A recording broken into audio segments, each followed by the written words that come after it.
NGV News não para. Olha o crente que eu achei. Eu vou apresentar esse convidado dessa noite para vocês. É um cara que é influencer digital, blogueiro, pastor, futuro pastor, TikToker. Ele tá com mistério com Deus nas mídias sociais. Mas antes de apresentar ele, o nosso convidado especial dessa noite, eu quero falar uma coisa para você que está agora me assistindo, tá bom? Se inscreva nas nossas redes sociais. Eu vou te pedir encarecidamente. Entra no nosso canal do YouTube, NGB News para Cristo. Vai lá, clica no botão de se inscrever. Se inscreva, deixa o seu like, comenta, compartilha, tá bom? A gente precisa alcançar um certo número de inscritos no nosso canal para a gente poder já começar a fazer as nossas lives do NGV News para Cristo diretamente do nosso canal. Então eu conto muito com você, conto muito com a sua disponibilidade em estar fazendo isso para nós, tá bom? E outro recado que eu quero falar para você que deseja ser patrocinador desse programa, deseja entrar, né, deseja colocar a sua empresa, né, para ser conhecida, para ser divulgada. Hoje a NGB News para Cristo, NGB News normal e entre outros, né, programas que a gente tem, tanto no Twitter, Instagram, TikTok, YouTube, juntando todas as nossas redes sociais, nós já temos mais de 1,5 milhão de seguidores e impressões, né? A gente está passando em mais de 50 milhões de impressões, vários vídeos viralizados. Então agora é a sua chance de trazer a sua empresa para cá, para ser divulgada, para ser apresentada ao público, tá bom? E eu desejo para você muito sucesso. Ah, Leandro, como que eu faço para levar a minha empresa, para apresentar a minha empresa, para fechar essa parceria com a NGB News? É só você entrar no nosso Instagram, procurar lá o nosso Instagram, tá bom? E mandar um direct pra gente. Manda o direct, tá? Fala, ó, desejo ser parceiro da NGB News. Escreve lá. Vamos responder rapidinho, super rápido, sem burocracia. E vai ser muito bom essa parceria entre a NGB News e a sua empresa, tá bom? Tamo junto. Agora eu quero apresentar para vocês o nosso convidado dessa noite, com vocês. YouTube, eu vou repetir. TikTok, blogueiro, pastor, entre outras coisas que vocês vão conhecer agora. Com vocês e para vocês, Pedro Oliveira. Como tá seu coração? Vocês estão bem? Vocês estão bem? Cadê a frase? Demorei para esse vídeo chegar até você. Eita! Pedro, seja muito bem-vindo ao Amém, nosso irmão. podcast da NGB News. É um prazer estar aqui de verdade. O prazer é todo nosso. Olha, ele é todo já das redes sociais, então ele já tá todo solto. Ah, né? Já sabe como é que é o mistério aqui. Pedro, seja bem-vindo, tá? Pra NGB News, é um prazer estar aqui com você, tá? Eu senti muito de Deus de te fazer o convite, que eu creio que muitas vidas vão ser alcançadas Mesmo através dando spoiler, né? mesmo dando spoiler, porque ele mora perto da minha casa, eu vim perguntando a ele várias coisas. Sim. E eu creio que muitas vidas vão ser alcançadas através desse programa de hoje. Amém, mano. Né? E aí, pra gente começar aqui, né? Hoje a gente tá com 2 públicos, nós temos, né, a câmera pro TikTok e pro YouTube. Sim. Pra mim começar essa entrevista hoje com você, eu queria saber quem é o Pedro Oliveira. O Pedro Oliveira, na verdade, é o João Pedro. João Pedro. João Pedro. Sou de Nova Iguaçu, sou influencer, quase um pastor. Eita. Sou um pastor de jovem da minha igreja. Moro no centro de Nova Iguaçu e é isso. E é isso? E de onde veio o Pedro? Você sempre morou em Nova Iguaçu? Sempre morei em Nova Iguaçu. Ali, K11, Nova Iguaçu. Sempre. Sou cria da Baixada. Cria da Baixada. E me conta um pouquinho da sua história, como que foi a sua infância, Sim. né? Você sempre foi crente, Pedro? Sempre Sempre, desde criancinha? Sempre. Seus pais eram pastores? Meus pais sempre foram líderes de casais. Então, sempre naquele meio que você já sabe, né? Sim. Sempre no meio de igreja, de palestra. Sempre nesse meio. Graças a Deus. Entendi.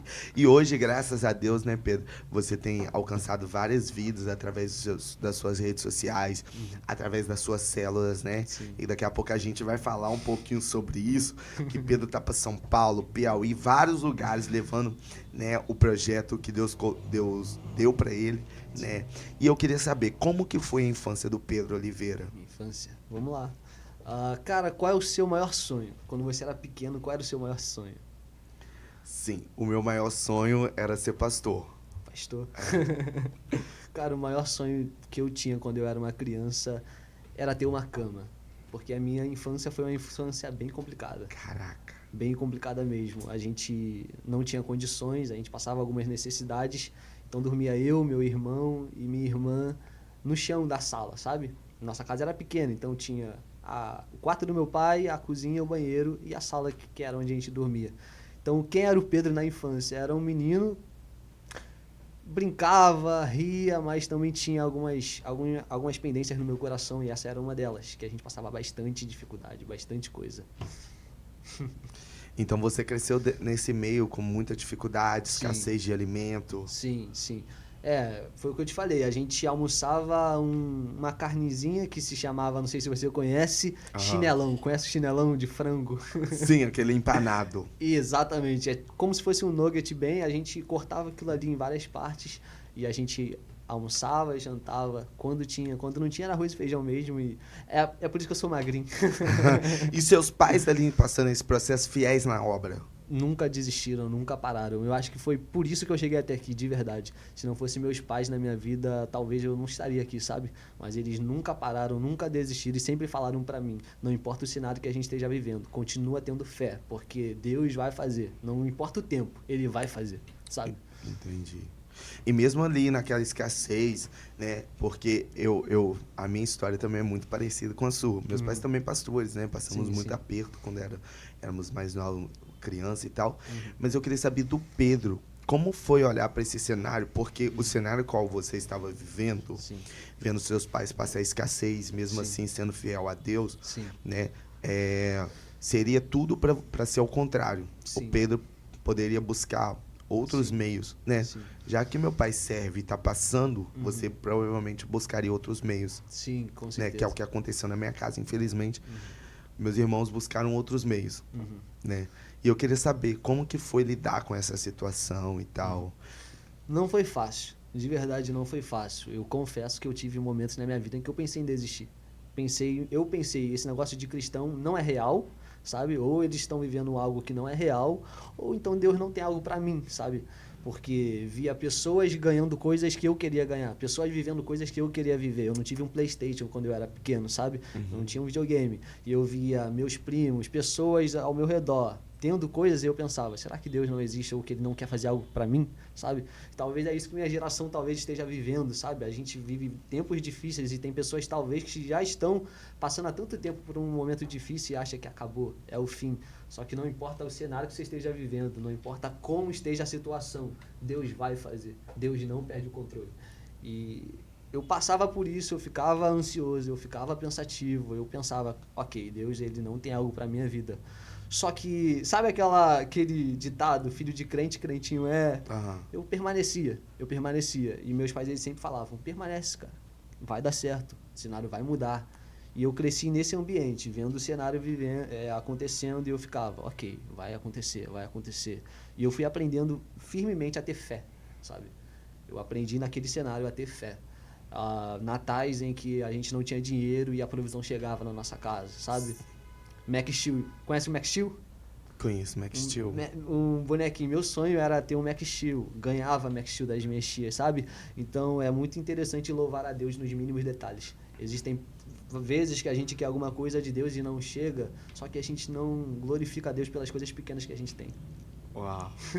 Eu falei sobre isso ontem. Uau. Mas, cara, se você parar pra pensar de verdade, para agora. Olha o seu cenário. Sim, Você já vive várias orações respondidas. várias. Várias orações respondidas. Só que a nossa geração é uma geração tão complicada que a gente quer algo muito grande, sendo que Deus já está fazendo, cara. Sim. E vou te falar uma coisa que talvez possa sair um pouco pesado, mas Deus ele não tem obrigação nenhuma de fazer. Nenhum. Deus não tem obrigação nenhuma de fazer, cara. Mas porque ele faz, porque ele é fiel e quando ele libera uma palavra, não importa o cenário, não importa se vai demorar 3, 4 anos, vai acontecer. Uau. Vai acontecer. Eu entendi. E a gente falando sobre provisão, né, é algo muito interessante. Sim. Né? A provisão de Deus é algo que marca a nossa vida, marca a nossa história. Sim. E eu sempre falo que o que nos mantém firmes é a palavra de Deus, obviamente, Sim. aquilo que ele fala, aquilo que ele já falou e está escrito que nos sustenta, né?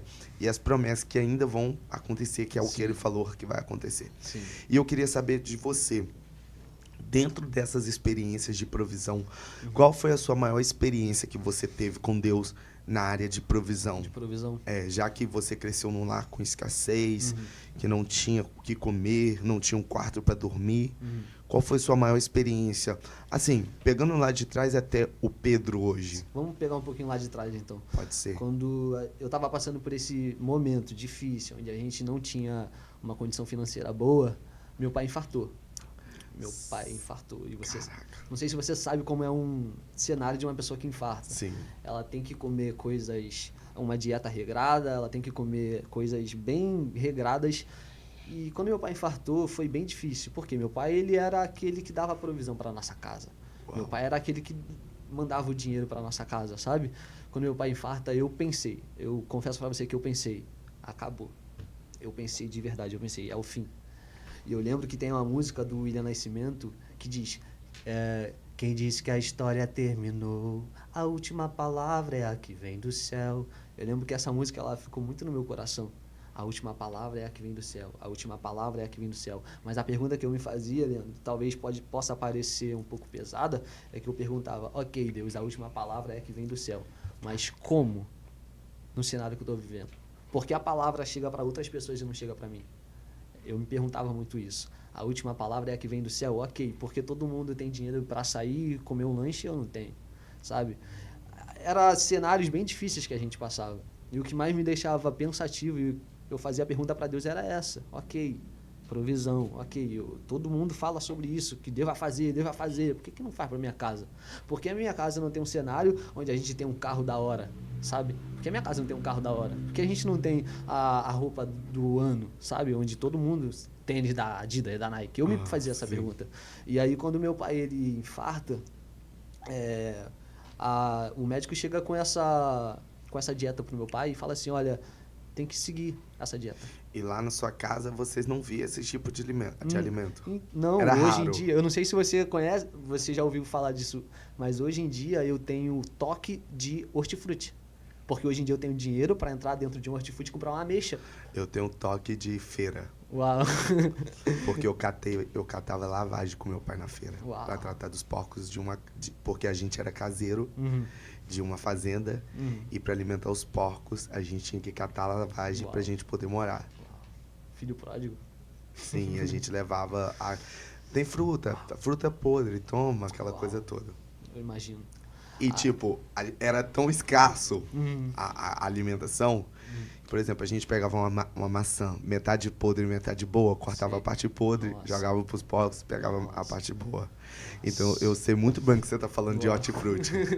Eu tenho esse toque, eu não consigo passar na frente de hortifruti e não comprar uma ameixa, uma uva.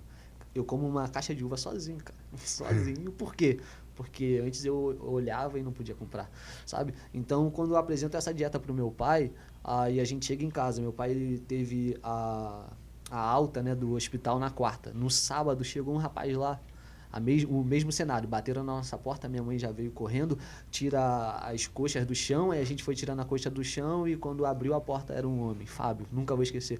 Fabinho, eu gosto muito de você. Eu sei que a gente não é muito próximo, mas eu gosto muito de você.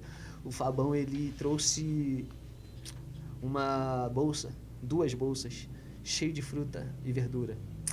E nessas bolsas ele falou que ele ia ajudar a gente por muito tempo. Meu Deus. Só que na quarta a gente não tinha. Na quarta a gente não sabia como meu pai, um infartado, ia viver. Mas no sábado chegou. Porque Deus não precisa de cenário favorável para fazer uma coisa. Ele tava na mensagem ontem. Ele só precisa de você disponível. Uau. Ele só precisa de você acreditando. Sabe, tem uma frase que eu uso muito quando eu tô pregando, a fé não pede sinais. A fé não pede sinais. Você não precisa de um sinal para acreditar que Deus vai fazer. Você só precisa acreditar que Ele vai fazer, sabe? Ele vai fazer. Quando chegou no sábado, Ele abriu a porta e falou que aquela provisão ia chegar por muito tempo. Cara, aquilo me deu um alívio. Sim. Sabe? Eu comecei a comer fruta, cara.